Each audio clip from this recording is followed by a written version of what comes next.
A genius mind creates an entire community to gain greater purpose. Will the genius manage to salvage himself, or will he succumb to the abyss that is mental illness? Hello, quick recaps here. Today I'll show you a soul-searching story called A Beautiful Mind. Watch out for spoilers. John Nash arrives at Princeton University in 1947 as a recipient of the Carnegie Scholarship for Mathematics.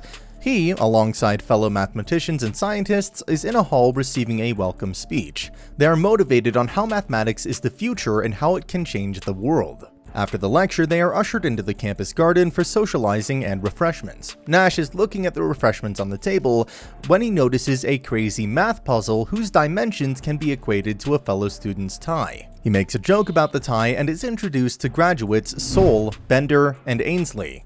The four of them banter and are interrupted by Martin Hansen. Hansen is a fellow co-recipient of the scholarship. Martin is a little rude, pretending Nash is part of the wait staff and asking for a refill. In the residential dorm area, he meets his roommate Charles Herman, a literature student. Charles is a social person and he pesters Nash until he has no option but engages in a friendly conversation. Charles thinks mathematics is boring, but John is determined to publish his idea as he feels it is the only way he can matter to the world. He wants to join the Wheeler Math Department at MIT. The next day, Nash is hanging out with his friends, but he's paying attention to the doves before him, trying to create an algorithm. Hansen challenges him to a game and mocks him, citing he may not be chosen to join Wheeler. He cheats at the game and John walks away frustrated. He locks himself in his dorm room and Charles tries to get him to leave. John is feeling demotivated since Martin has already published a second article while he has none. Charles gets him to hang around the other students. A girl catches his attention and he goes to flirt with her. Instead, he gets straight to asking her for intercourse and the girl slaps him and his friends laugh. So awkward are his social skills. The next day, his supervisor warns that some programs will be cut out and he may be at risk since he has not been attending class or published any paper. Nash wants to join Wheeler, but his record doesn't warrant his placement anywhere. In his dorm room, he has written formulas on the windows and getting frustrated, he hits himself on the head since he can't seem to crack it. He gets delirious and as Charles tries to get him out of the apartment, they have an argument and Nash flings Charles across the room. Charles is angry. He pushes John's desk out the window and the two start laughing. That evening, as they're hanging out with their friends, several girls come in and start looking at them. John draws an approximate for all of them to get laid, and it involves ignoring the prettiest girl in the group. Hansen quotes Adam Smith and states, "Every man for himself if they are to get lucky." Nash argues that cooperating would earn all of them equal chances at success. An idea clicks and he rushes past the girl without a second glance and goes to work on his thesis all winter and into spring. He develops a new concept of governing dynamics. He publishes the article as his theory and gets an appointment at MIT. He is given a chance to choose two teammates and chooses Soule and Bender over Hansen. 5 years later, in 1953, Nash has a visit at the Pentagon. He's invited to study and analyze encrypted enemy telecommunications and manages to decipher it mentally. He asks for a map and shows the coordinates. As he's being ushered out, he notices someone staring at him from the window. Later on campus, Soule and Bender inform him that he has a class. Nash is bored on with his regular duties, teaching included. He walks into class indifferent as to whether the kids pass or not, citing that it's a waste of time. Down below, certain construction workers are drilling into the pavement, making a loud noise. Nash closes the window despite protests of hot weather in the room. One student, Alicia Lard, gets up, opens the window, and speaks to the workers asking for some quiet.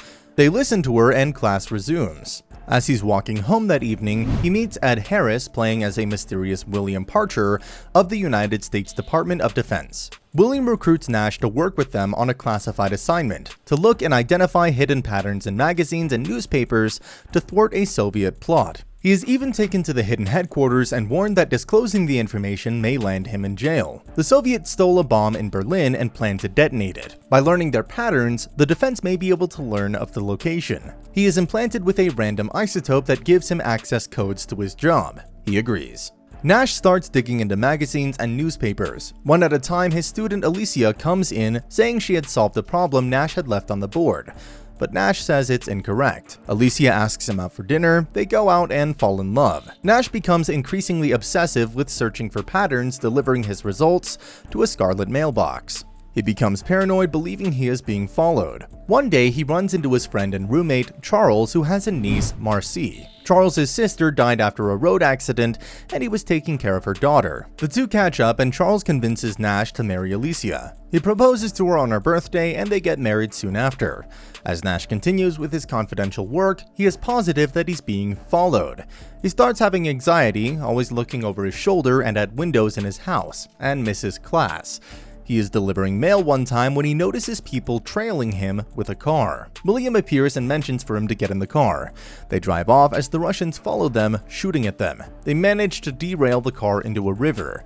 That night, he locks himself into the house amidst Alicia's questioning and learns she is pregnant. In school, Parker comes in and warns him that he should be careful. Nash wants out, and Parker says if he quit, then he will tell the Russians of his involvement. He then comes home and informs that Alicia should go stay at her sister's. Worried, Alicia called Dr. Rosen.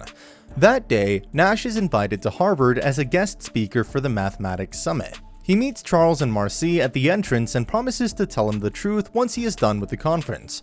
As he's giving his presentation, he is still super paranoid. Sometime in, some gentlemen come in and Nash is convinced that these are the Russians and the Soviet determined to kill him. Turns out it is Dr. Rosen and some people from the psychiatrist institution. He runs from them but is subdued and sedated. He wakes up in psychiatry, and Dr. Rosen convinces him that William, Charles, and Marcy are not real, and that his involvement with cracking codes is unreal. Dr. Rosen tells Alicia that Nash has schizophrenia. He keeps resisting until Alicia visits his office, finds the mail in the boxes undelivered, and realizes she has never seen Charles. At Princeton, it also appears Nash had never had a roommate. She convinces him it is all a delusion, and Nash comes down. He is given a course of insulin shock therapy 5 times a week. A couple of months later, Nash is released from the hospital and goes home. He fakes taking his antipsychotic medication as he's frustrated with the side effects. He starts seeing garbage men and cannot fulfill his duties to his wife. Alicia, who now has a baby, keeps getting frustrated, screaming into the nights, crying, and breaking glasses. Alicia takes the baby to her mother. Nash keeps failing to take his medication, and his psychosis resumes. He starts seeing patterns in the newspapers. A rock hits his window and he rushes outside in the woods where he meets Parker. Trying to run away, he finds he is surrounded. He is informed that the bomb is in the US and is shown into a shed with other military workers who will help him decipher the codes. Nash tries arguing that Parker is imaginary, but is soon convinced that it wasn't in his head. He resumes working on the patterns. In 1956, Alicia is collecting laundry before the storm when she notices the door to the backyard open. She trails it into the woods and finds Nash had been conducting his secret investigation all over again. In the house, John puts the baby in the tub, opens the tap, and leaves him, citing Charles is watching the baby. Alicia calls Dr. Rosen, and Parker appears, telling him that he has to stop Alicia as she knows far too much. Parker threatens to kill Charles and Marcy if he doesn't stop Alicia. Nash heads out and stops Alicia, saying he believes they are not real, since Marcy never gets old. In a meeting with Dr. Rosen, he says he stops taking his medicines as he was feeling useless. Rosen warns that if he does not take his medication, he will only get worse. Nash is still seeing Charles and Marcy. Dr. Rosen convinces him to accept treatment, but Nash is sure if he goes to the hospital, he will not get out. He tells Alicia to leave and is determined to fight the symptoms by himself, but she stays behind with him for comfort. Alicia encourages him to go back to Princeton and be a member of the community, hoping it will help with his delusions.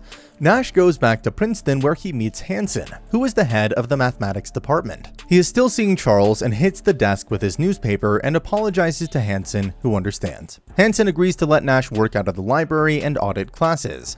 His psychosis is still affecting him, with Parker appearing and mocking him for his degrading work. Alicia continues to encourage and motivate him. Over time, Nash learns to ignore the 3 delusions and focuses on his work, taking it one day at a time. Students mock him repeatedly, but he goes on strong, taking care of his wife and son. One day at work, a student approaches him with the hope of creating and publishing an original idea as he did years ago. He lectures him and some students as Alicia and Hansen watch him in wonder. Nash is finally cleared to teach at Princeton. In 1994, a man, Thomas King, informs him that he is being considered for Nobel Prize. This is because of his revolutionary work on game theory. Thomas invites him for tea but intends to find out if he still has his hallucinations. Nash admits that he's not fully well and is still seeing things, but he chooses to ignore them. People at the cafe come and give him their pens in honor. At the Nobel Prize ceremony in Stockholm, Sweden in 1994, December, Nash gives an encouraging speech of his quest as a believer of logic.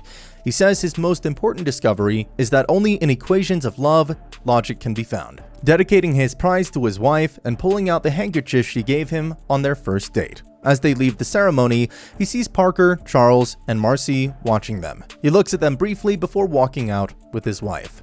This has been the recap of the movie A Beautiful Mind. But wait, what happens if you can dream in another dream? The second layer in dreams.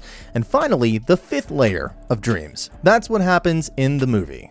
Make sure to check that out. Don't forget to subscribe. Until next time.